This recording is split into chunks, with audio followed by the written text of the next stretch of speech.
Hello, everybody. Welcome back to the Escape Pod. Thank you so much for escaping with us. That's Andrew. I'm Alex. And as always, with great power comes great glaze ability. Ladies and gentlemen, today is a positivity episode on accident because we're just going to be glazing everything. A lot of glaze coming. So a little bit of a spoiler alert because we're gonna be reviewing Arcane. We're gonna be reviewing Anora. We're gonna be reviewing Wicked. All those things will be coming. Yes. We'll tell you when spoilers are and when when everything is there. But I'm ready to glaze some stuff. We're really happy with the state of media. You just said right before we sat down, you looked at your letterboxd and everything recently is like 4.5 stars or more. Yeah, the last like 5 movies, even movies we rewatched, like on the Patreon, we just did Fight Club for the movie night with the Deborah tier members, and I mean that's a 9 out of 10. You know what I mean? And you know, Wicked, and then this other movie that I'll talk about in a second, and then there was something else before that I just watched. Well, you're watching Daredevil season 3 I'm right watching now. Daredevil season 3. Just finished Arcane. Yeah. Like everything I'm watching is peak. It's crazy. I'm enjoying myself. Really, really good stuff going on. So let's start with a high-low Buffalo. Yeah, let's do it. Go. Okay. I'm so interested in your life, Fishman. Thank you. I thought this would be a nice touch today. I'm just trying to imagine you with that amount of lipstick. Look at the lips on this fish. Have we talked about this before? It's a slutty fish. It's a slutty fish. It's a whore. That is a prostitute fish if I've ever seen one. Correct. It's like the one from Shark Tale. There's a prostitute fish? I'm a sexy fish. That's like her shtick. She's a sexy fish. How much you paying? To sleep with that sexy fish or No, this sexy fish? this one. Nah, I'm probably not paying. What if it's free? Then I'll entertain it. Okay. It's something I'll think about it. So my high right now, very simple, very easy, very quick, and straight to the point. I like this time of year. I just think Christmas and all that in general is a lot of fun. Yeah. So I was about to bring that up. Like it's getting cold. Like I've got the merch. We better believe it. We got Christmas themed merch. We've got this. We've got like a Santa cookie thing. Yes, we've got a crew neck. beanies. Yep, we got the beanies. So go yep. check all that out. Yeah. It's just, I like Christmassy. It's a little Christmas feeling. I like the Christmas music. There a bunch of fun movies come out. Underneath the tree. Our favorite Christmas song that we decided last year. Yeah. I agree with that high. Nice work. Yeah. So I just, it's Christmas time. I think is always so fun. My low is it is getting too cold. Yeah. You're not enjoying it. I'm a Florida boy.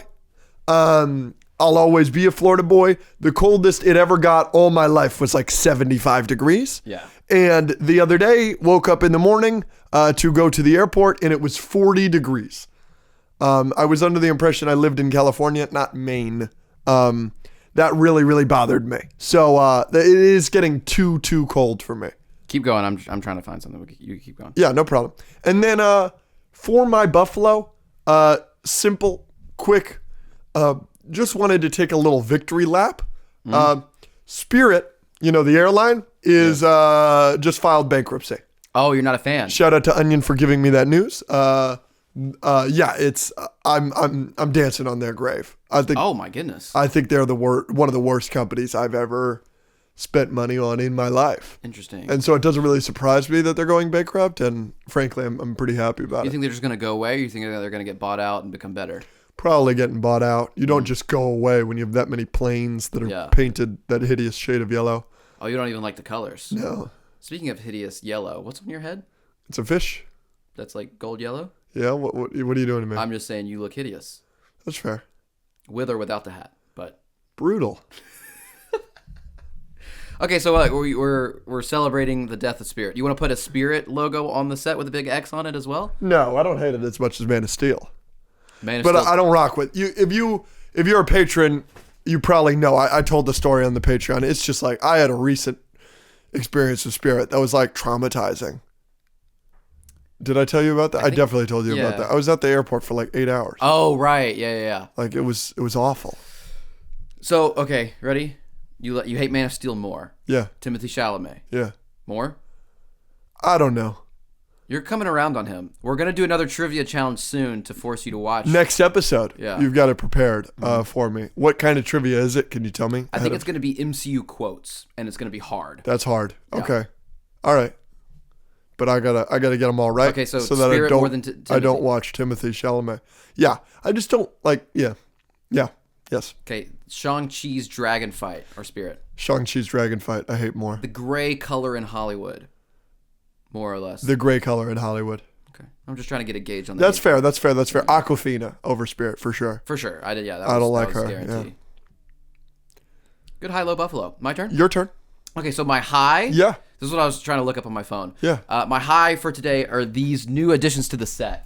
Yes. I freaking adore these. Yeah. I've never really bought. I'm trying to make sure y'all can see it. I've never really bought anything at a convention. Yep. I mean, conventions have cool stuff all the time. I All the saw time. these and immediately was like, I have to buy these. Yeah. They're basically VHSs with something from the movie coming out of them, like 3D. So we have Pirates of the Caribbean with the medallion, and then Alien with the chest burster bursting through the VHS. And I have two more. They came off their frame, so I haven't put them up yet. But these are also so unbelievably sick. Wolverine's claws coming through X-Men VHS, and then Spider-Man, the pumpkin bomb coming through. That's really nice. I was looking up his Instagram because I think it's called the Jolly Roger or something like that, but I couldn't find it. The link will be in the description. Yeah. So Really cool stuff. yeah, super sick. Yeah, I've never bought anything, and then I bought like $300 worth of his stuff. I don't blame you. I'm gonna get more for Christmas. They're sick. They're really cool. They had the original trilogy of Star Wars with like an X-wing and a TIE fighter coming through, and I'm trying to convince the guy to do like a Thanos gauntlet through the MCU or Mjolnir or something. Very cool art pieces that I just really like. So that's my high. Yeah, for sure. My low, life is just, there's a lot of uncertainty. I feel like every single high-low buffalo we do, your low or Is just- high is something. Ethereal. It's always Mentally, emotionally, I'm not gonna lie to you, specific. I'm getting tired of it. Wow. Like, just pick something to be happy or sad about. I Don't just picked be something like, to be happy about. Work, you're just, when it's high, All right, it's you like ready? Here we go. a lot Here we of go. stuff, Here we go. work Ready? going on. Low, my mental health, fuck you. All right, here's my low. You ready? Let's hear it. The fact that I have to deal with you every single day. That's fair. See, this is better. Every single day I have to look at your stupid face with your stupid fish hat. Yep. Saying stupid things like I'm not specific enough for you. Mm-hmm. You can't accept me and my emotions and my... You plural more than I like. And I yelled at you This about is not your segment. This is my low. Can you shut your stupid whore mouth? How about that? I'm shocked you didn't say mouths there. That's really, really funny. How about you shut up because you are my low? Okay. You are now referred to for the rest of the episode as just low. You do not have a name. You are low. That's pretty funny. Okay. Is that at all cultural appropriation? What of what? Shut up. You said low, it, not me. Low. Can you shut your mouth? That sounds racy, buddy. Don't care. Low. My buffalo. I don't even want to do my buffalo. You know what? Frick you. All right. Don't do it.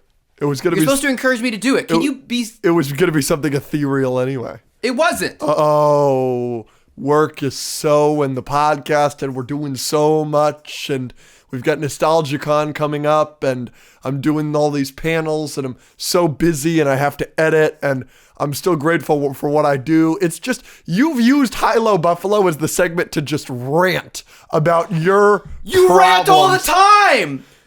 But You tell stories without a point during High-Low Buffalo. You just ramble. At least I'm being real. Not today. You complained about, I was stuck in the airport for 8 hours. No one cares, low. I think a lot of people care about my... Well, maybe a lot of people care about my emotions. You ever thought about that, fish head? Not after the 50th time. This is only the second time I've ever mentioned the Spirit Airlines thing. I'm not talking to you. All right. Are you going to do your Buffalo? Are you going to apologize? No. Then I'm never leaving. All right. It's Rick and Morty reference. Oh, yeah. I don't care. I don't care that you got it. I'm not saying it for you. I'm saying it for them, as I am with my High-Low Buffalo.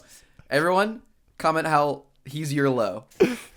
His stupid movie opinions, his stupid face, and his stupid hats. They're all everybody's low. My Buffalo is the movie The Day of the Fight. Mm-hmm. We got invited. You were out of town. We got invited to a screening and the premiere. We're not going to be able to go to the premiere because of NostalgiaCon. And let me talk about how much that means to me and how much work I have going on to prepare for that and how I still enjoy what I do. And Classic everything. Andrew. But anyways, I got to go to the screening. Met Ron Perlman, who's a great actor, and I met the director. And the director mentioned maybe coming on the podcast and all this stuff. And he's actually on the show Spider-Man Noir. and everything, but this was like his project, and I just wanted to give them a shout out because it comes out in December. But it's a indie movie. It won some festivals or whatever, and like they've been trying to get it released for like a year or two, and they've had money, and then had investors, and then not, and then it was supposed to be released, and then it wasn't. And he was so passionate about it, he never gave up on it, and I think he did really create a great movie. It's slow, it's long. It's not that long. It's black and white. It's dramatic. It's about a boxer, so it's one of those kind of movies, but it's really, really good. So Day of the Fight, if you want that kind of movie that'll maybe make you cry, and Steve Buscemi is in it, Ron Perlman. The lead actor is I can't remember his name, but he did amazing. What would you rate it out of 10? That's the other thing that I saw. That was one of the other movies that I saw. I give this like a 8.5 Wow. out of 10. Yeah. Wow. Very nice. Shut up. Okay. We'll move on. Yep. We're going to move on to talking about some stuff where we don't have to talk to each other, because I think that's best for us right now. Yeah, I think that would be great. So you're going to tell me and the audience all about Arcane, Mainly the audience. a show I haven't seen anything of, and I will be talking to you and the audience about Anora, a movie that you haven't seen. I have not. Cool. You want to start? Nope. Okay, I will start. So, this past week, I got to see Anora, the newest film from Sean Baker. You may know him from The Florida Project with Willem Dafoe. And Anora won the Palme d'Or. It won Cannes. And when I saw it, I was like, yeah, that's one of the top 5 movies of the year for me, 9 out of 10. And I came home and I thought about it, and I thought about it, and I thought about it some more. And next thing I knew, I was just on my couch, bawling my eyes out in my room, thinking about the effect that movie has had on me. Immediately moved it to my favorite movie of the year, ahead of Alien Romulus. Wow. I need to go see it. I give it like a 9 out of 10. There are clear issues with it. I wouldn't call it perfect. But I don't know if I've ever seen a movie to quite affect me the way that Anora did. It is so funny. It's probably the funniest movie of the year for me so far. And that just makes the characters, and specifically Annie, the main character, so much more endearing, and you love her so much that when other things happen to her, it really, really ruined me. I really am having trouble putting into words the effect Anora had on me. I think it's spectacular. It's definitely an acquired taste. For those of you that do not know, it is a movie about a stripper/escort and her experiences, maybe with a guy. And but the villains in that movie, you really hate so much, like more than I hate Penguin after Penguin. I hate one of those characters so much. And I love her so much. And Mikey Madison this isn't a hot take. A lot of people are saying it. She will win the Oscar for Best Actress. Oh, very cool.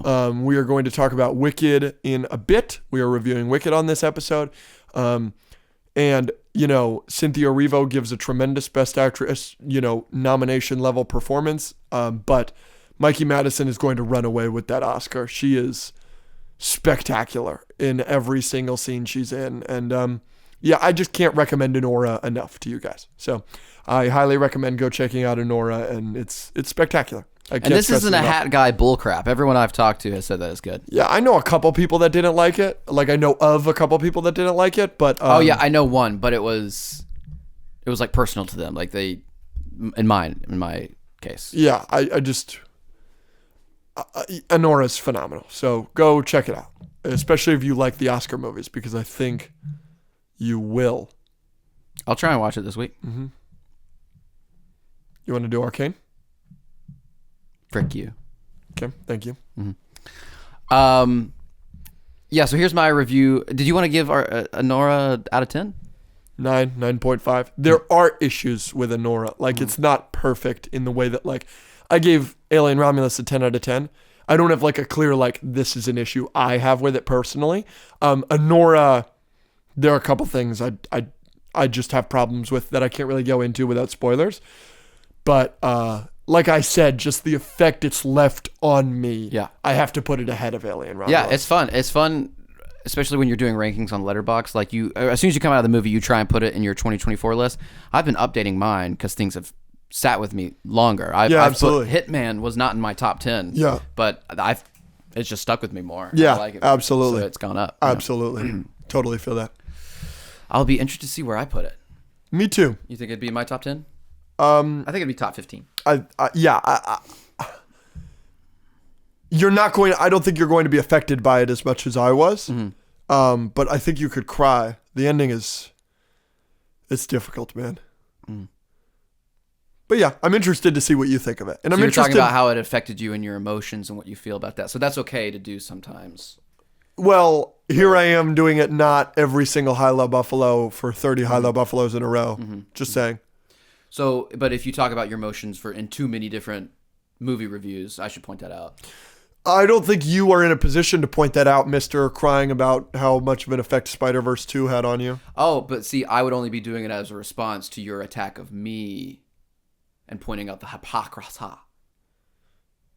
Right back at you. I'm not saying it's a bad thing to talk about emotions. You are, Mr. Fishhead.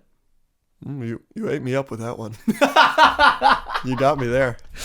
I've got no rebuttal. No, well, I mean, the funny thing is you're totally not wrong about me. So, Arcane. All right. Here's my score of Arcane out of 10. 3, 2. I don't have to count it down. It's just me. Yeah. Someone made fun of me for that one time. Sure. It's a part of the podcast. Everyone shut the frick up. We have a routine. We talk about our emotions and we count things down. All right. So everyone shut the frick up. Give me your Arcane score. My Arcane score is 9.5 out of 10 for the whole show. The whole show, not just season 2? Yeah, but they're both equally as good. Like, there's not one season that's better than the other. And they're only doing 2, which is, like, so unbelievably heartbreaking. Because part of me is like, good, they did a thing, and they did it so unbelievably well. But at the same time, I was watching these characters, and you care about them so much. And I was like, what if we had watched them for, like, 4 or 5 seasons, and then this was happening? You know. So, I don't have any complaints about it. There's nothing wrong with the show. If you like animated TV shows, it's hard for me to think that this shouldn't be on everyone's top 5 animated TV shows of all time. It's one of the best TV shows of all time. It's not my personal favorite, but yeah, no problems. The designs of the characters, I think you would love. I think that's one of the main reasons you should watch it, because I mean, it's based on the video game characters, so I assume they had some inspiration or like things to copy. But like Victor's design at the end, Jace's weapon, all the weapons, Jinx, Vi, they're all so vibrant and amazing. The only problem I had with season 2, I mentioned this on the Patreon. We talked about it on the Patreon, and also on the Patreon, I posted my entire finale reaction. Yeah, I filmed myself watching the whole last episode, and that whole thing is on the Patreon. So go check that out. Did you show your emotions? I did. Fucking pussy. And in the middle of the season, it does this thing where there's just a lot of storylines happening, and there are like 3 pretty big characters that something happens, and they kind of released it in trios. So there was the first 3, the middle 3, and then the last 3. And then the middle 3, something happens to a few characters at the end of the first 3, and you don't really get that addressed in these 3 at all. You see one for like a second, and the others just aren't there, and it's like, what's happening to these? And then one of them comes back and is like kind of a completely different person and just starts like murdering people. And then there's just all these other converging storylines that you just don't have answers to yet. So in the middle of the season, me and a bunch of the people I was watching, for the first time, we were like, what's kind of going on? They don't seem to know, like, are they going to answer all these questions? It was a little too much. It was a little too confusing. But episode 7 and 8 immediately fixed that. So that's literally the only maybe negative I had. Like 4 and 5, episode 5 and 6 started losing me just a little bit, but I was still super interested. One of the main things I can say about Arcane that's so great is there was never a minute of the show where I wasn't interested. There was not a single character where I was like, I don't care about that character. There are so many TV shows where the majority of the characters I don't care about and I'm not interested in. There was not I just remember there not being a second where I was sitting there and being like rolling my eyes. It's all so beautiful. It's all so amazing. The music is so good. The ending, I really... someone on our Patreon also said that the last 2 episodes kind of lost him and he didn't like the ending. hard disagree. The ending of Arcane is great. So no spoilers, but everyone go watch it. I hope you watch it at some point. Do you think it's a kind of thing, we've said this on the podcast, you are very gatekeepy of your 10s. Yes. Is that what this is? Yes. This probably is a 10 out of 10, but you're going to have to sit with it for a couple months? Absolutely. Like how it is about Penguin and how it is about Spider-Verse 2? Yep. Notoriously, you didn't give any of those projects 10 out of 10s your initial review. Yeah. But over time, you have now given Across the Spider-Verse a 10 out of 10. You probably will give Penguin and Arcane 10 out of 10s? Yeah, if I come out of a TV show or a movie and I immediately give it a 10 out of 10, it probably deserves in my Letterboxd top 4. It's Avatar: The Last Airbender. Right, yeah. Fair. So yeah, I just loved it. Last question I'm going to ask you about Arcane. What is, without spoiling anything, specifically like your favorite thing about Arcane? I want like a specific thing. Is it a specific character? Is it the animation? Is it the music? Is it the writing? Is it one episode? What's like one specific thing that's your favorite thing about Arcane? Specifically season 2, because that just came out. Sure. It's really tough. I'm gonna give my top 3. Okay. That's not what I asked, but that's fine. Yeah. Well, see, here's the thing, Lo. I don't care this episode. What you want? Continue. Yeah. So number 3. I mean, the overall general one is just the characters. Yeah. The characters are so rich. They're all so individualistic. You've got Heimerdinger, who is like a non-human creature that's like 2 feet tall, that's a scientist and quirky. Then you've got Jinx, who's got long blue hair, can build weapons and is totally insane. Whose sister is Vi, who has mechanical things, is a lesbian and can punch the lights out of everybody. They're all so different and amazing. I didn't ask you for a synopsis. I just asked what you liked. Are you going to let me speak? Continue. Just pointing it out. You're not a big rule follower today. Not if they're yours. Okay, continue. So the character, the richness of the characters and the character development in the story, like the writing with those people is probably the overall answer. Number 2, the music really gets you. And at the first episode, there's something sad that happens, and the opening scene has a song, and every episode seems to have a song. And Imagine Dragons with the opening sequence or whatever is amazing. And then number 1, if I'm doing one just from this season, it can apply to season 1 too. There are just moments that I think are so beautiful, the way they are, just the moments they give you. A lot of shows will have good storytelling, but then they don't lead to like an epic, cool moment that's animated well or emotionally, or a plot twist or something like that. Episode 1 has some moments that are just amazing. There are some fights. The fight with Jinx and the claw hand guy, that scene, that moment's amazing. The moment of the ending of episode 6 with the little girl and Vander.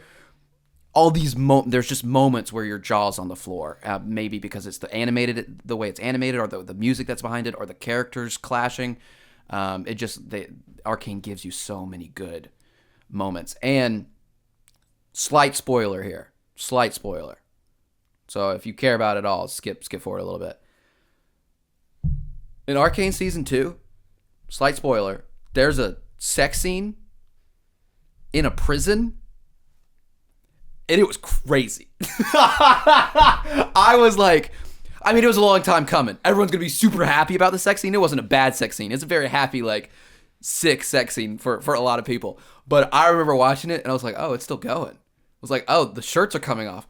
Oh, she's going down there. And, like, the angles are... I was like, whoa! Okay, yeah, they really went for it. And the music and everything.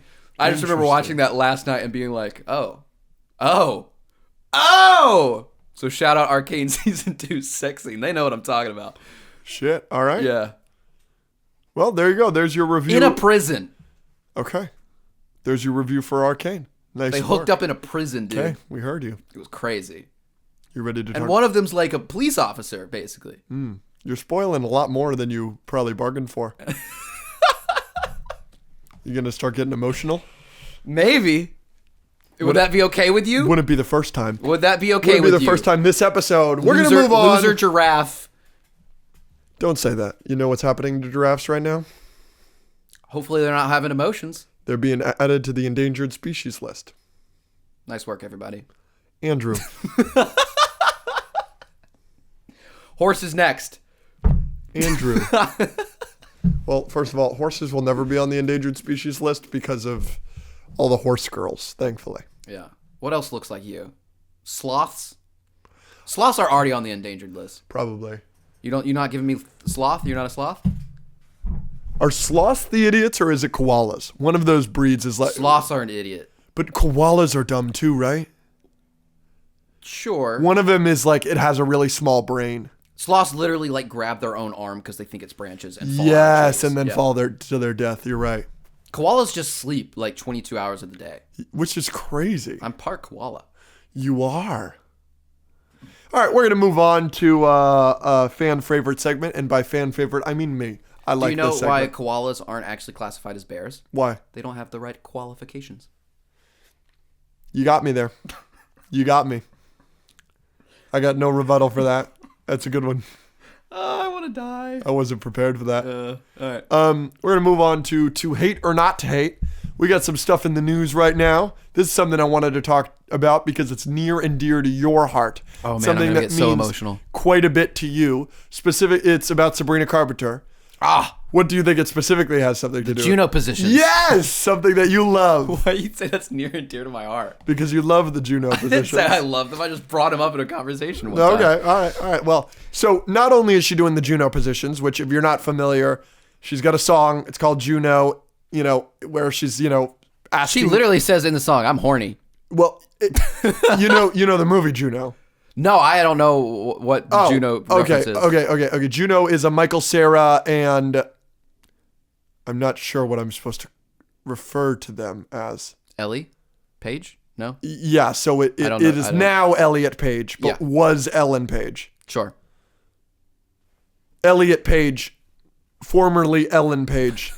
Ellen Page You're getting there, is Fishhead. dating Michael Cera. Michael Cera gets her pregnant. It's a teen pregnancy movie. Oh, I've seen this scene on TikTok recently. Yes, it's a teen pregnancy movie. Yeah. And so what she's like is like, I want you to make me Juno. So it's literally a song saying, come in my vagina. Put a baby in me. Correct. And so in the song, she says, have you ever tried this one? And then in her shows, she does an extremely sexual pose. Yeah. And Sabrina Carpenter was a Disney star. Give us a Juno pose right now. She recently did this one. Yeah, that one was crazy. That was crazy. The hair back? Yeah. Don't her. It's a lot. Anyway, she was a Disney star, so she does have a very young audience. Uh-huh. And she's also doing this thing during another song where she like goes and you see her silhouette and she's clearly like having sex with a guy. And they do raunchy stuff in that. She's going for it. And so, like, I saw this tweet. This tweet got 66 million views. It says, I cannot be the only person that finds her doing this in front of an audience full of children inappropriate. And then that same person in the thread said, all of the fad Brina stans crying in replies and quotes can suck my balls. You would never catch Olivia or Taylor doing such acts on stage. This is highly unacceptable and trashy behavior. My rebuttal to that is, what did we just explain for the song Juno? The lyrics, not appropriate for 11-year-olds. If 11-year-olds are going to Sabrina Carpenter's shows, I think it's more on the parents than it's on Sabrina Carpenter. That's what I was going to say. Just don't take your kid. Is it inappropriate to do it in front of children? Sure. But if you're taking your kids to the show, that's not on her. Like, everyone knows what her songs are. Sabrina Carpenter is the most overtly my songs are about sex pop star we've had in a very long time. Like, it's kind of like her shtick. She just did a commercial and it's like a hair product or something. And she's got her iconic bangs. She goes, I'm Sabrina Carpenter and I know a little something about a good bang. Like, good in God. a commercial, like for a hair product, like her shtick is like, I'm having sex. I think it's much more on the parents who are not paying attention to what their kids are listening to. Yeah. Yeah, I agree. I mean, her demographic is kids. Like, yeah, sure, it's slightly on her. You gotta, it's we know our audience, and sometimes we try to be careful with things we mention or say. I know it might not seem like it, but there have been times where we're like, we shouldn't mention this because we don't want to lead to this. Absolutely. Because we know our audience. So it's like somewhat slightly on us, but at the same time, it's like anybody can watch our show. Yeah. Like, and that's, if you don't like it, don't watch us. You Yep. know, or if you think something's not appropriate for you or your kids, just don't watch us. Yeah. So yeah, I think it's definitely it's somewhat on Sabrina. Sure, is it slightly inappropriate? Sure, but it's mostly on the parents. I think. Yeah, I agree. The next to hate or not to hate. I just like to emphasize this point. I just have some Sabrina Carpenter lyrics. She's got I might let you make me Juno. We already went over that. Where art thou? Why not uponeth me? She's Shakespeare and horny. Interesting. He pins you down on the carpet and makes paintings with his tongue. That one's crazy. Manifest that you're oversized. I'm so fucking horny. Yeah, that was. And come right on me. Good gosh. Yeah. Yeah, no. So those are just some Sabrina Carpenter lyrics. So yes, I believe that is on the parents. The next to hate or not to hate is we've got Ridley Scott, who has received a ton of flack for his historical inaccuracies in his movies lately, specifically in Napoleon from last year and now this year's Gladiator 2. Here are some of the complaints. In Napoleon, we see Napoleon present at the execution of Marie Antoinette. That's not accurate. It also shows him shooting cannons at the pyramids. That's obviously not accurate. Sounds sick, though. In Gladiator 2, they hold a naval battle in the Colosseum, and it is in honor of Poseidon. Wrong. It should be in honor of Neptune. There's been quite a bit of talk about the different animals used in the film and whether or not they were ever in Rome or in the Colosseum. You mentioned the rhino the last time we talked about this. Here's my take on this. Also, there was just like on the tombs of like fallen soldiers, there was just like English on the wall. Yeah. It should have been Latin. Yeah. So I got a couple takes on this. Yeah. I don't care. I don't give an F. It's a movie. I care slightly. The Neptune thing seems the stupidest to me. Like, there's no reason to make it just not Neptune. Yeah. But like, I guess more people know Poseidon. Sure. But you're giving us naval battles in the Colosseum with sharks in the water. Awesome. Yeah. Who cares? Yeah. You do. I mean, I'm a huge Tarantino guy. Tarantino kills Hitler in Inglourious Bastards. Yeah. Tarantino lets Sharon Tate live. Yeah. Like, he just... No, I think that's kind of a different case. I think that's a tad disrespectful. Oh, shoot. Here's why. I know this is a tangent. Don't get emotional about it. I know, I won't. I know this is a tangent off topic, as you pointed out. I always do this. But here's my take on Once Upon a Time in Hollywood and why I kind of feel like him changing history in that movie is a tad disrespectful. They use, like, when Margot Robbie, who plays Sharon Tate, goes to the movie to see herself in the movie and see how much everybody else is enjoying her. It's not Margot Robbie recreating the scenes. It is the actual Sharon Tate. Interesting. And so to give Sharon Tate that level of respect and be like, we aren't going to reshoot these scenes or anything. We're just going to use the Sharon Tate scenes, even though that woman in that movie is very clearly not Margot Robbie. We're going to show her the respect by doing that. But then we are going to change history and make this woman that was devastatingly murdered live now. Interesting. You know what I'm saying? Yeah. It feels a little... I remember leaving the theater the first time I saw that movie going, ugh. But they do brutally murder her killers in such a fashion that it's like, yeah, fuck these guys.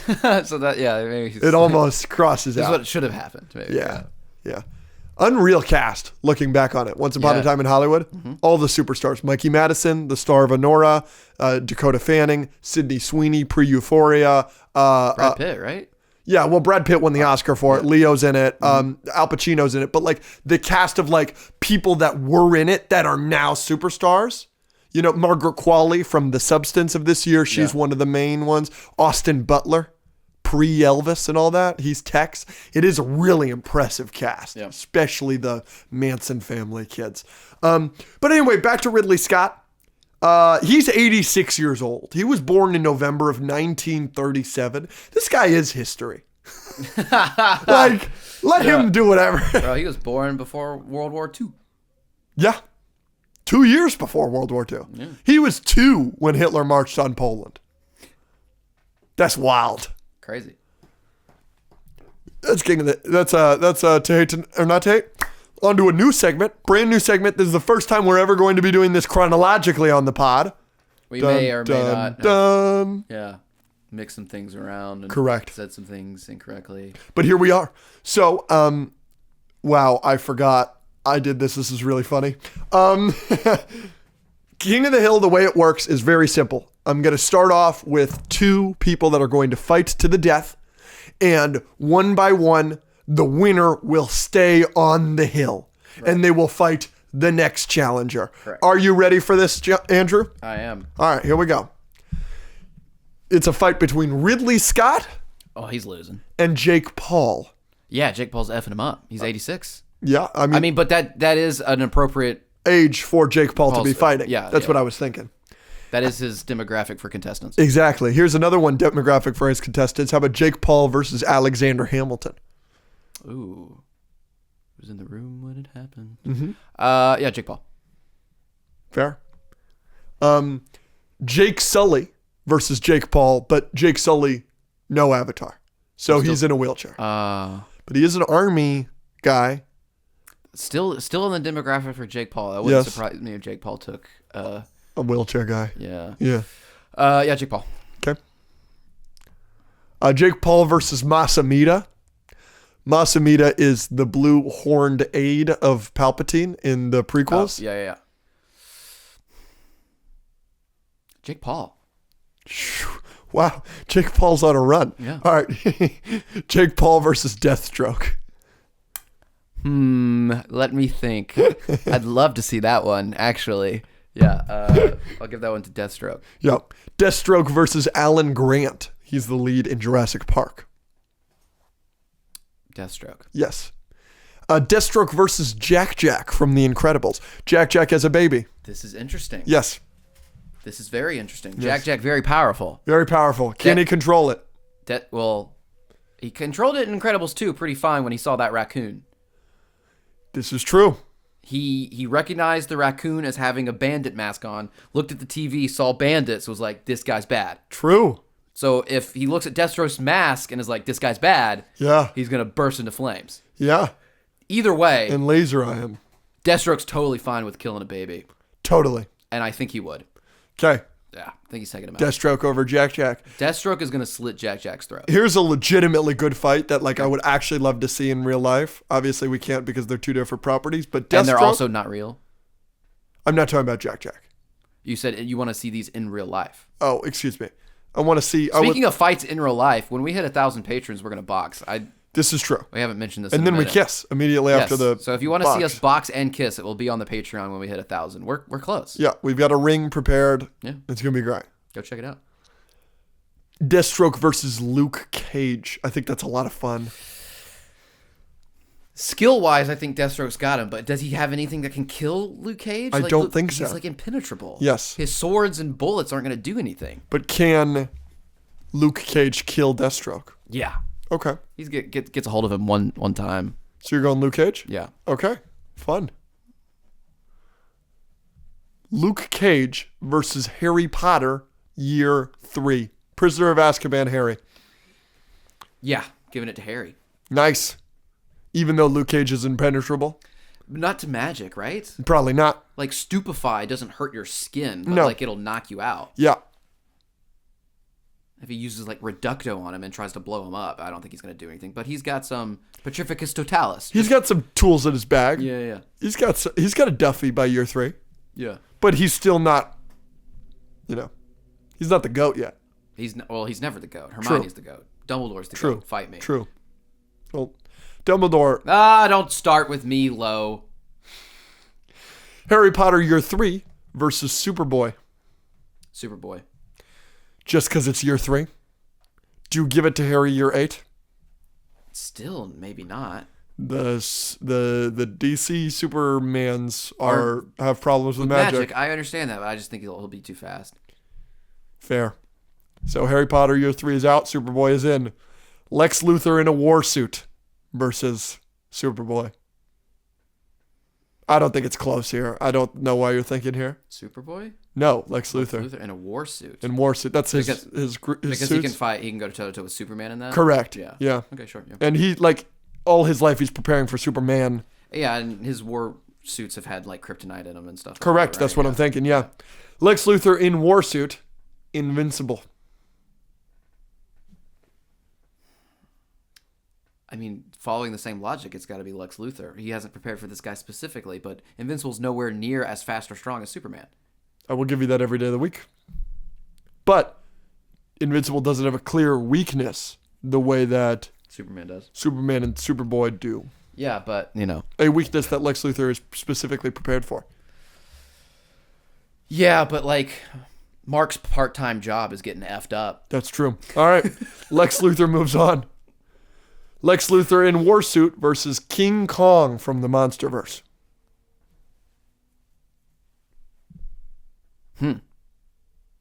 Lex Luthor. Really? I think so. Is this the one that can go toe-to-toe with Godzilla or the one from Kong Skull Island? This is the one that can go toe-to-toe with Godzilla. Maybe King Kong then. But Lex is obviously significantly smarter than this giant monkey. Yeah, but giant monkey's still smart. Giant monkey have axe. True. Giant monkey knows sign language. True. With little girl. True. Small child give sign language to big monkey. What was that? What did you just say? I can't see? I said you're a twink. I think we just were offensive to deaf people and gay people all at once. Lex Luthor in war suit or King Kong from the Monsterverse? I need a final answer. I'm going to go King Kong. Okay. I think you're probably correct there. King Kong Monsterverse or Tom Brady?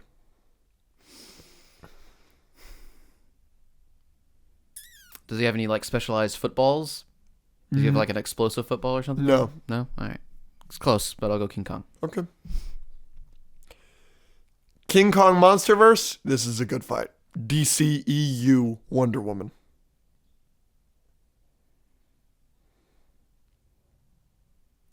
King Kong, no. That's what she would hit him with. That is what she would hit him with. What'd she say in the second one? Kalel, no. No, when she's like on the car. You need to stop now. Yes.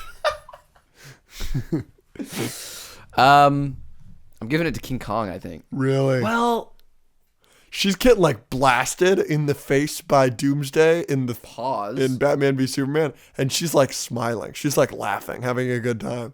She's nuts. The sword, the lasso, the shield, the gauntlets. Do we ever see her lose? Ever?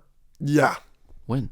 In the second one, in Wonder Woman 84, when they start taking away her powers, she's not doing well. But they're taking away her powers. All right, we'll give it Wonder Woman, I guess. DCEU Wonder Woman versus Michael Bay's Starscream. Wonder Woman. Yeah, I don't think it's close. I think Michael Bay's Starscream versus King Kong would be interesting. I would give it to King Kong.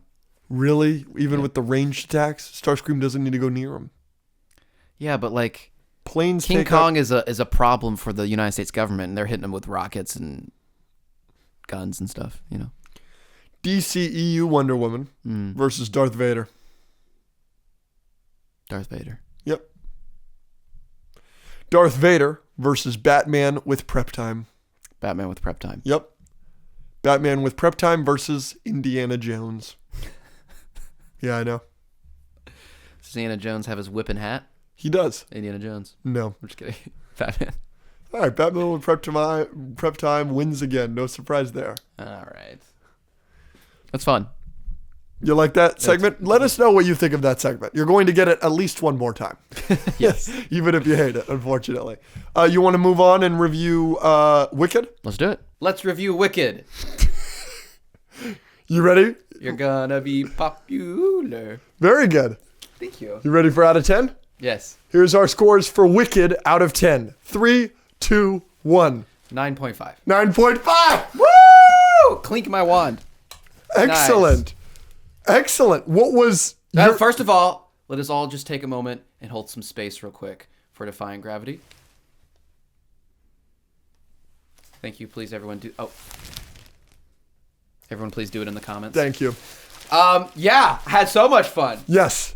So you've never seen the show? Never seen the show. Like I'm a theater kid. I grew up. I knew the songs Popular, Defying Gravity, Elphaba. I knew the gist, but I don't know what happens. I didn't know anything specific that happened. So this is my first time. And were you just blown away? You ready for this? Yeah. I went in thinking I would like it based on everything that I've heard about it. Wasn't sure if I was going to like all the music or Ariana. Or can anyone see my eyeballs? Yes. Okay. But you ready for this? It is my favorite movie of the year. Me too. It was between Dune 2. Sorry, you can suck Elphaba's balls. Green balls. Wow. It's a bit much. You can suck Wicked's balls. Yeah. Sorry, Dune 2. It was between this or Wild Robot. Yeah. And I think I just had more fun with this. Yeah. I don't know if you can tell. So we are clearly very enthusiastic about the Wicked movie. Like you just said, it's probably your favorite movie of the year.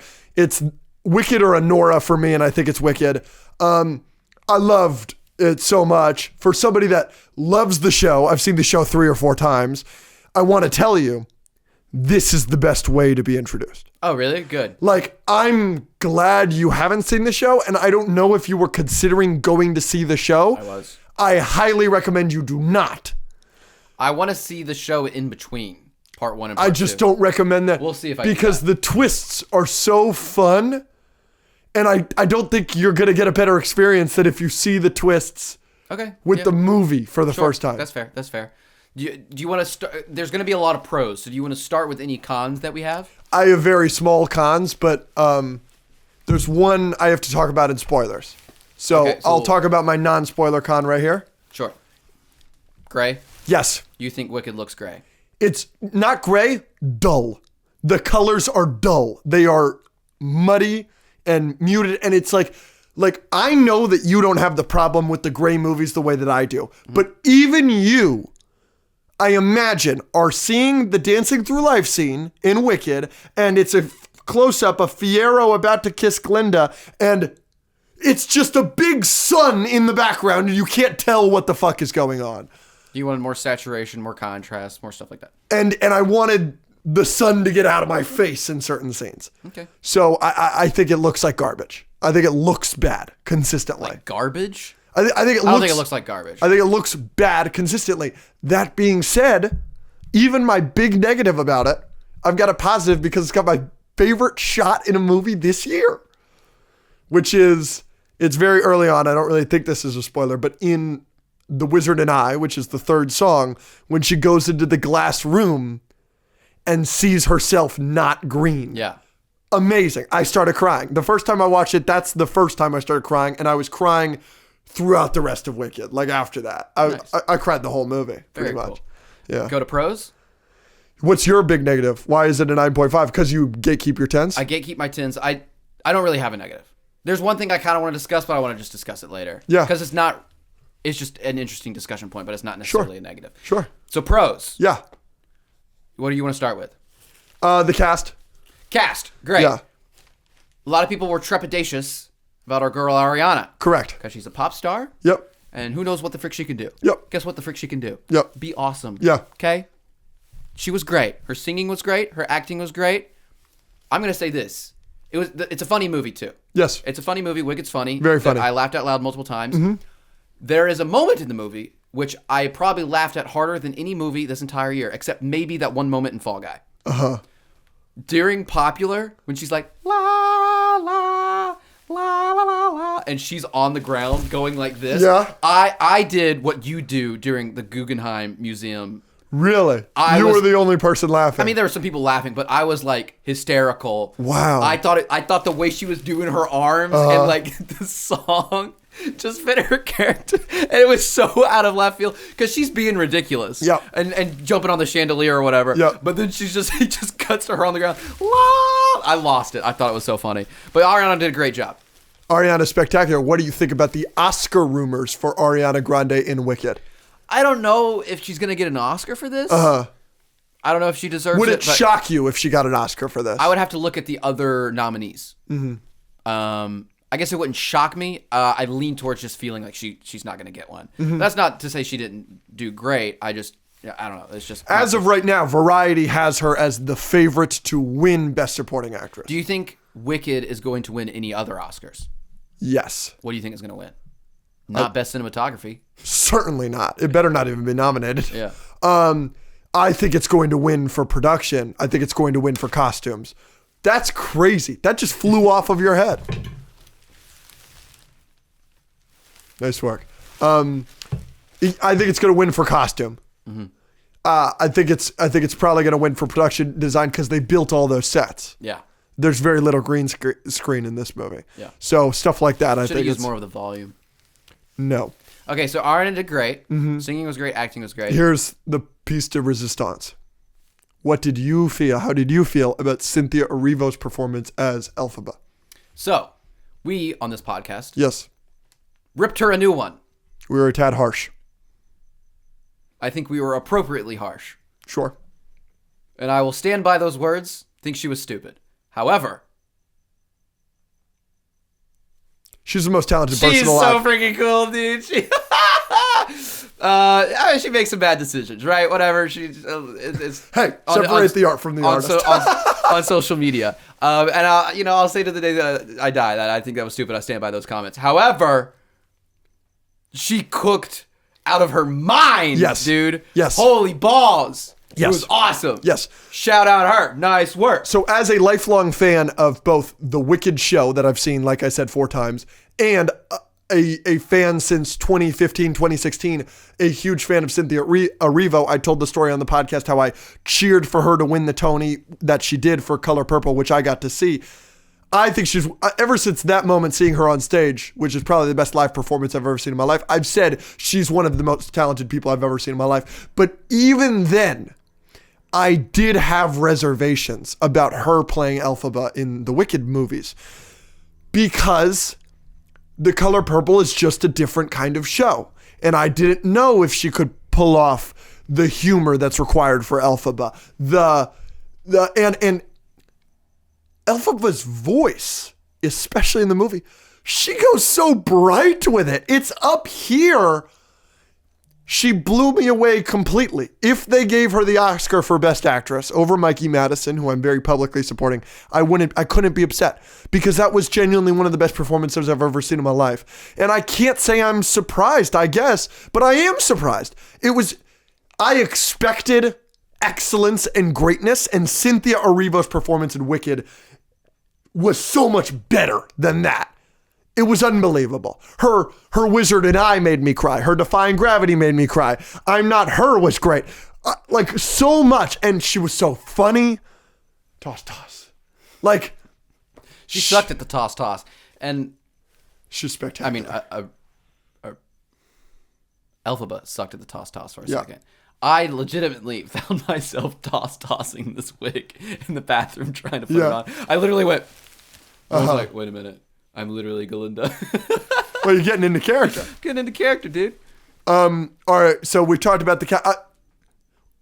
The supporting cast doesn't really do much in this movie. I was about to say. Other than the main two, They do more in the second half. Interesting. Yeah, no one else really had a chance to blow you away, you know what I mean? But none of them were bad. Jonathan Bailey's Life, that little riff he does in Dancing Through Life was very impressive. It's a great song. You want to go to the songs now? Sure. Okay. If we're starting with Dancing Through Life, I'm just concerned because I'm going to say this. In Wicked the movie, I think every single song is better than the original show except Dancing Through Life. Well, as someone who has not seen the original show, I loved Dancing Through Life. I loved it too. I loved the choreography with the spinning bookshelves. Yep. And I just loved the song. It was very boop-a-doop-a-doop. I love the song too, but I do much prefer the original. The instrumentation is very different. I think they're doing too much in the movie. And it's like, in the show, it's so much more lax, which is more his character, what they're going for, than the instrumentation. Like, my favorite part of the original song is the, let's go down to the Ozdust Ballroom. We'll meet there. And in the movie version, the instrumentation is literally too loud. You can't even tell he changed the melody. And that bothered me. And I don't love the choice that he's British. Why not? Because he's not British in the original. Yeah. And I don't know. I just don't love it. It's just not, my ear isn't used to it. But literally otherwise, every song is better.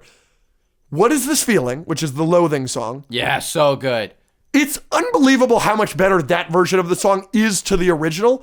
And the original is Kristen Chenoweth and Idina Menzel, and it doesn't matter. Cynthia Erivo and Ariana Grande shit on them consistently throughout this whole show. Defying Gravity is better. So One Short Day is better. It's unbelievable. What's This Feeling? I can't speak to the original, obviously. Haven't seen it. But I loved it because I love the choreography and how they use the choreography to tell the story that they're hating each other. And at the start, with them turning around in bed and the split screens and the way it was visually edited, and then also the choreography, and then it's just a fun song. It was all great. Ariana did a great job. She did a great job with all their songs. Popular, obviously. Hilarious, too, by the way. And then, Defying Gravity. What are some other positives we got? Are you intrigued? Are you excited to see the twists? I am very excited to see Wicked Part 2. Yes. Because we walked out of the theater and Zach, Angel, Dylan, and I immediately started theorizing. Who is this? What is happening with this? Why did this happen? How is she the way that she is? Please tell me some of these theories as somebody that knows what is going to happen. Well, obviously there's Elphaba's origin. Who is that man? Why is she the way that she is? What's the elixir bottle? Why does she have magical powers? Does the teacher even have magical powers? She only did one magical thing in the movie, and it was the weather thing, and I don't trust it. What's going to happen next? Does she actually become evil? And in Wizard of Oz, is she actually just wanting to steal Dorothy's dog? Or is she taking the fall Dark Knight style, like Batman, to be the bad guy on purpose? Why is she allergic to water? That's bullcrap. At the beginning of the movie, she has a hat, and there's water, and then there's someone riding away on a horse. Who the frick is that? Why is that happening? I don't know. I only saw it once, but there's lots of questions. Interesting. Interesting. What's Glinda gonna do? Does Glinda get worse or does she get better? I don't know. Unadulterated loathing. Shall we get into spoilers? Sure. Sure. What? Defying Gravity. Yeah. We'll just say spoilers just in case, but I don't think this is spoilers. But spoilers from here on out. Defying Gravity. Awesome.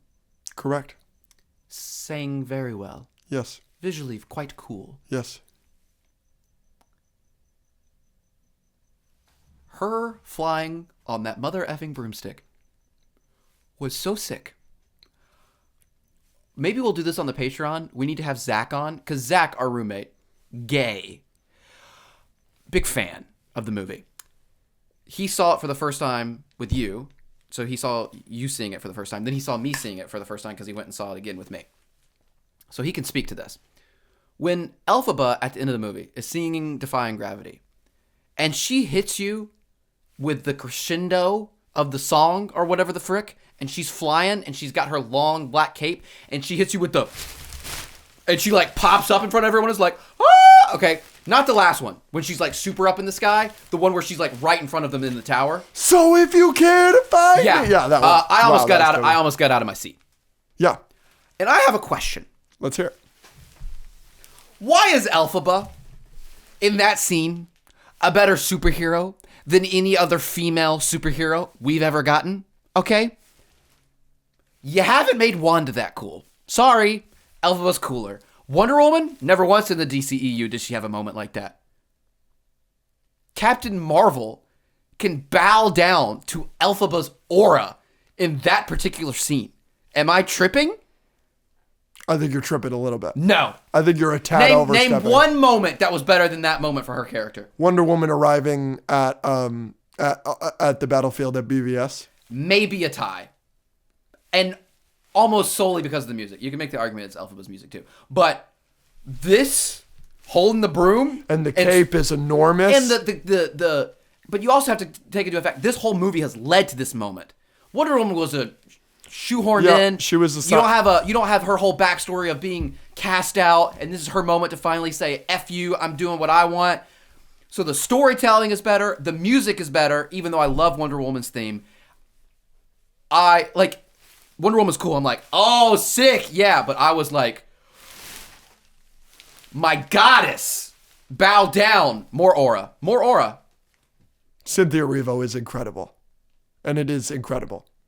It's really and good. I think the whole flying sequence was just sick. It's really good. Like, why can't they make other superheroes? And this is another point that I always love to make. I love the storytelling. I love all these other things. But then also, if you give us just cool moments. One of the reasons I like TASM 2, because they have good stuff in there along with the bad. This movie just has good mainly. But, like, give us that moment. You didn't have to make it that epic, but you did, and I love you for it. Elphaba the goat. We rock with Elphaba in this house. We rock with Elphaba. Elphaba? Elphaba.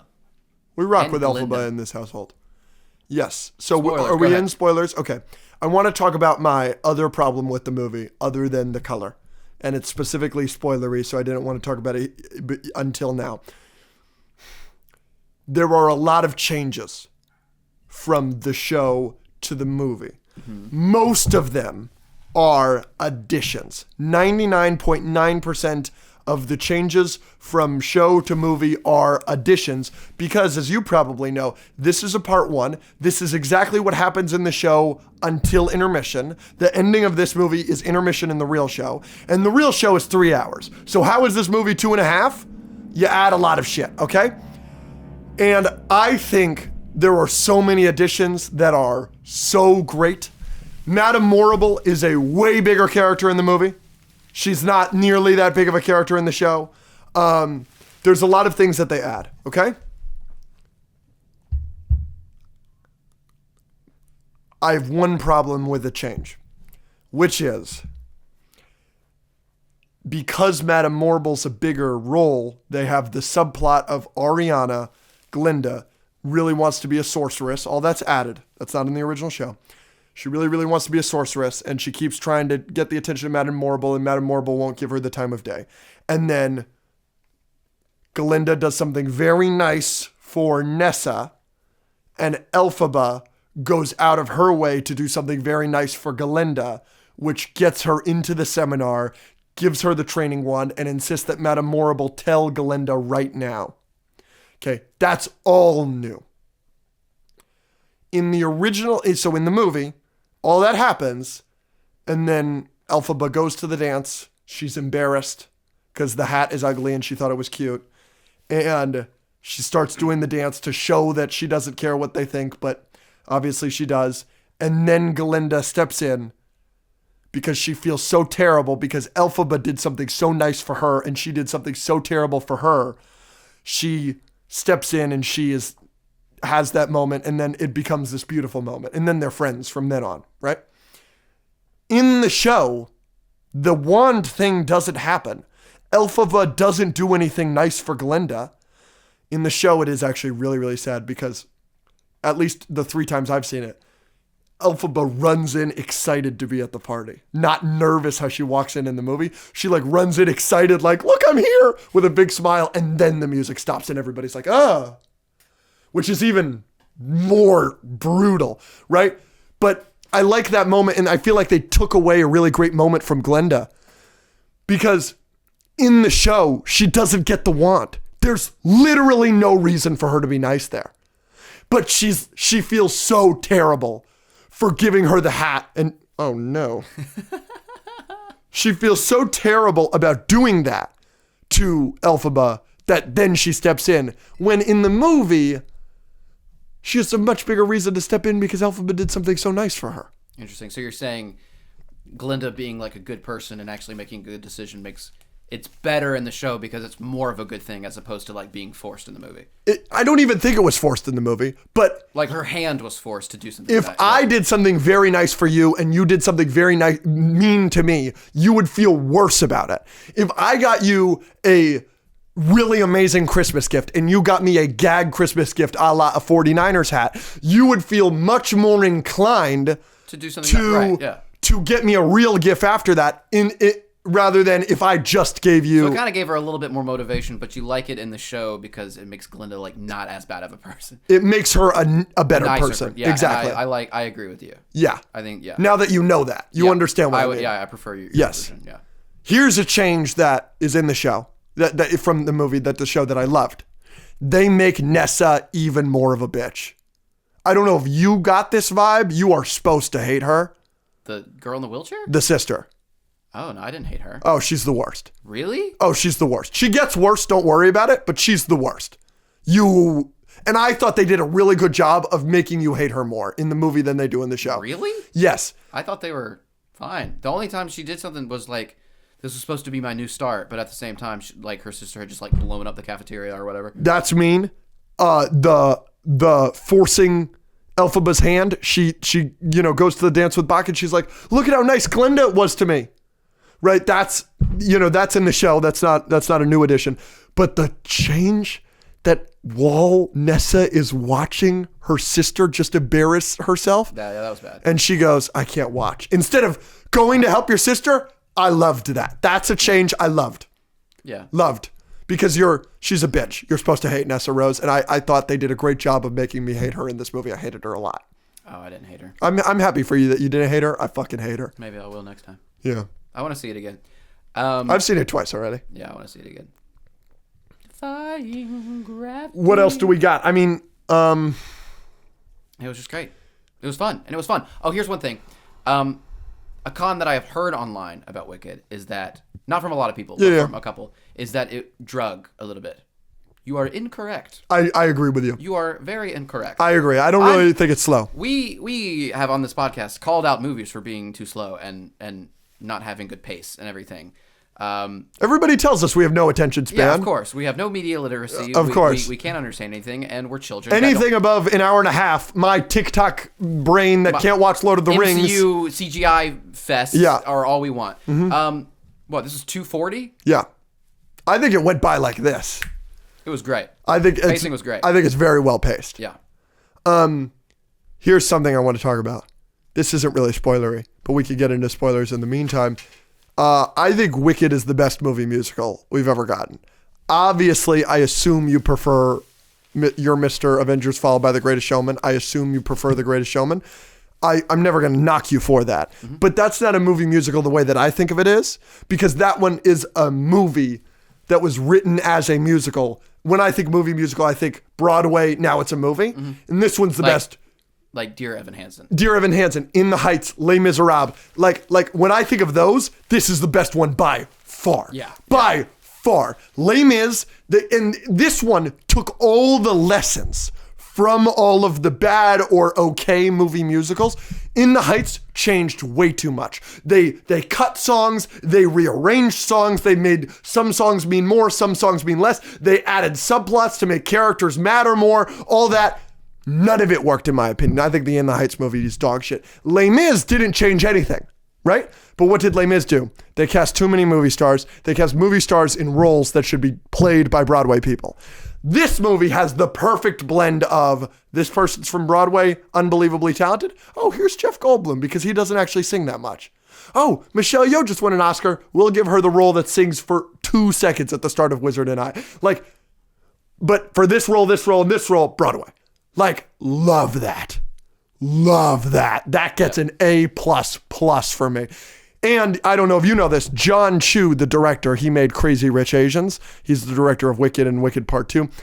Wicked is his favorite musical. He saw it before it reached Broadway. This is the guy to make this show. Ariana said Glinda was her dream role for her whole life, whatever. She told Kristen Chenoweth in her dressing room when she was 10 she wanted to be Glinda. That's so cool. These were the people to make this fucking movie. Yeah, they did good. They did very well. So, I think that's about it. I've got one more thing we got to talk about. I got one more thing too. Go ahead. Well, we are nerds. We are Marvel nerds. We're MCU nerds. So I think we would be remiss to not mention the cameos in this movie. Oh, yeah. My mom stood up and cheered. Our theater, when I saw it the first night, went ballistic. You would think it was No Way Home. That's awesome. They wrote that in. Spoiler alert, we are talking about Idina Menzel, the original Elphaba, and Kristen Chenoweth, the original Glinda. They play the ancient wise ones and the added bit of One Short Day. That's all new. That's not in the original show. They literally added it for them. Love that. Idina Menzel, who plays Elphaba, when she goes like she does the Elphaba thing. That was great. I love the moment where they they're together, where Kristen is with Ariana and Cynthia is with Indina, and Indina fixes her hat. Loved that bit. I really thought that was really great, and I'm shocked it didn't leak. Yeah, no, that was perfect. If they're gonna, you said they added that scene and song, right? Well, for a great reason. Yeah. No, that's they definitely should have done that. Yeah, and it was awesome. Yeah, and it wasn't too much. No, it went on maybe a tad long, but like it was for the goats, so might as well. It was awesome. So this is an interesting point. This is not probably going to make me dislike it obviously doesn't make me dislike the movie, but generally just in this type of story, I want to know your thoughts on this because I talked to Zach about this yesterday and he didn't like it. I generally do not enjoy movies or stories that not retcon but change a lot of an original thing that you think you knew. Interesting. Okay, so just hear me out. Mm-hmm. I'm not saying that I don't like villain origin stories. I don't care about that. The prequels are Anakin's origin story, and they're good. They tell Anakin's story, but they don't make Darth Vader not evil. I don't know part 2, but the Wicked Witch of the, what is she, East, West? West. The Wicked Witch of the West, for the longest time, especially in like the 1940s and everything, it was one of the most iconic villains of all time, and she was just a villain. Yeah. If we want to give her a villain origin story, that's fine, but I wouldn't blame someone for not enjoying a movie that takes one of the most iconic, just straight villain characters and makes them a just misunderstood actual good person. Does that make sense? Yes. There's ways of giving villains layers and depth and telling their origin to how they got to where they were, but still letting them be evil. If you were to watch a prequel to Anora and they make whatever that guy you were talking about that you really, really hate an actual good person somehow, you'd probably feel a little disrespected watching Anora, and you just want to hate the guy. You just want to hate the guy. I understand what you're saying. Right? Voldemort has an origin, but he's still evil. Mm-hmm. Does that make sense? I'm not saying this movie is necessarily doing that to a full extent or that it bothers me to the point where I don't like the movie.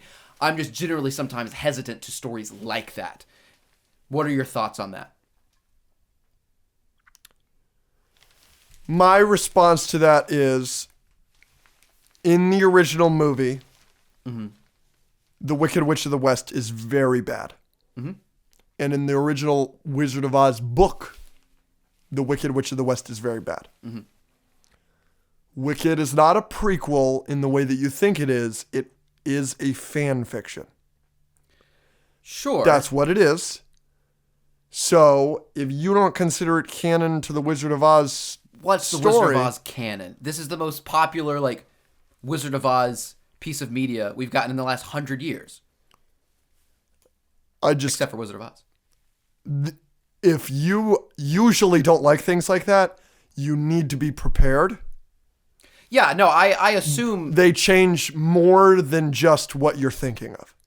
Sure, and yeah, maybe it'll bother me a little bit. I'm just asking the general concept. What do you think about that? Not necessarily specific to Wicked. Wicked made me think of it because I've always known in Wicked it was a story about Glinda and Elphaba and how Elphaba became evil, and I knew they were probably going to make Glinda not as good as she is in the original or whatever. And I was always like, I'm not sure if I like that. But if it's a good story, it's a good story, and I don't care enough about Wizard of Oz to be like, oh, this villain from 80 years ago isn't actually evil back when they like didn't give villains any type of character development. You know, it was just basic story. But I've got a perfect comparison. Sure. Venom. Right. I don't like those. Right, because Venom is normally... Because Venom is a bad guy. Just straight up a bad guy. And now everyone thinks Venom's an anti-hero. It's this weird anti-hero odd couple thing, and it's just not what it is. It's not that character. Yeah. I can't have fun with those movies, but they're always going to have an asterisk. I've yet to give one of those movies a better than 6 out of 10. Mm-hmm. And I'm sure a big part of that is because I can't get past... Look at this. Look at him. Look at his teeth. Look at his tongue. He eats people's heads. That's not a good guy. Yeah. So I understand what you're saying from that, but I feel like I've always known Wicked, so I don't have that problem with Wicked. Sure, and again, I've never said that it's making me dislike the movie. It is just something like an asterisk, like you said. But that's exactly how I feel about Venom. I can't get over it. I just can't. I have that divide, and then they make decisions like the decisions they make in Carnage, where I'm just like, I can't get past that. Like how badly they do Carnage in that movie, right? So it's like not only are you butchering Venom, you're butchering Carnage now. Like, I just think I don't even have another example of like when they've done this. Yeah. But I do know like sometimes it's a thing to kind of not retcon, but like totally change. Like, I can't remember who wrote. I don't want to get into that, but like, what's the name of that book? Atticus Finch. Yeah. What's that book? Kill a Mockingbird. To Kill a Mockingbird. Not to be confused with To Pimp a Butterfly. Correct. To Kill a Mockingbird. I love that book. I think it's really profound, and Atticus is a great character. Apparently, I've never read it, but this just bothers me. Apparently, she wrote another book that heavily featured Atticus, and like it turned out he was actually like a terrible person. Oh, I don't like that at all. Right, like that. Or it's like, just let the guy be good. Atticus Finch is the best dude ever. Right. That's the whole, like, that's one of the points of the book is him standing up against the racism and everything. And so I kind of felt that way a little bit when I was originally hearing about Wicked. And again, I still love the movie. It's just an interesting thought experiment to think about that. Because like in Venom, they're not really retconning any of the comics. They've at least created a new story in a different universe and whatever, so I can get past it a little bit. But if they were to make a Venom movie against Andrew Garfield's Spider-Man and then have the same character come back 10 years later and make a prequel about it and then make Venom like not bad actually, and the whole way you viewed the first movie was actually viewing it from the wrong perspective, actually Andrew's the bad guy and Venom's the good guy, then I'd be like, well, you're being disrespectful to the other movie. Just a thought. It's interesting. I'm very interested to see what you think of the second one. I don't think it's gonna bother me, because like who cares? The Witch of the West is like I don't need. It's not that. Venom. Yeah, I know. I don't need that. I know. Rachel asked me this the other day, and I gave her this answer, and I'm going to give you the same answer. She asked me, which half of Wicked is better? And I do think it is the first half. Yeah. And I definitely think you are going to feel that way. I probably. But I think that many people that have never seen the show, considering how well they did the first half, I think the second half is going to blow some people away. I'm excited. I really think some of these twists are going to melt your mind. And I know you're a big twist guy. I know you're a big, they tease things, but they do it very creatively, Saw kind of guy. Imagine it beats Jigsaw. It's not going to. I'm just telling you, the way they hinted at certain things that are going to happen in this movie is better than I've ever seen it do it in any of the shows. That's sick. And one of the twists, which unfortunately was already spoiled for Rachel, I'm suicidal about it, is it's one of my favorite twists ever. It has left such an impression on me just because of the visual of it happening. I was like, oh, I can't believe that. And then looking back and I'm like, oh, that's so brilliant. I'm so excited to see how the movie does it, because I saw how they were teasing it. Yeah. And I was like, wow, that's smart. That's cool. Yeah. We'll have to see. That's smart. And just to clarify again, villain development and origin story is good, and making a character more layered and understandable, like what's Black Panther? Killmonger. Or Thanos. You kind of get their motivations and stuff. All that's fine. I'm not saying I'm against that. You're saying changing it. Yeah. It's if Thanos isn't killing half the universe. He's actually the good guy the whole time. Yeah, or something. Yeah, something like I that. understand. Last thing before we wrap this up. Can we talk about some of the Easter eggs for The Wizard of Oz? There were a lot of cute ones in this movie. Okay. I thought it was a lot of fun. When the kids are running through the field at the very opening of the movie, and you hear the bells of Ding Dong, the Witch is Dead. I thought that was cute. During Popular, she pulls out ruby slippers and clicks them 3 times. Mm-hmm. I thought that was cute. Yeah, noticed that one. Did you notice the poppies?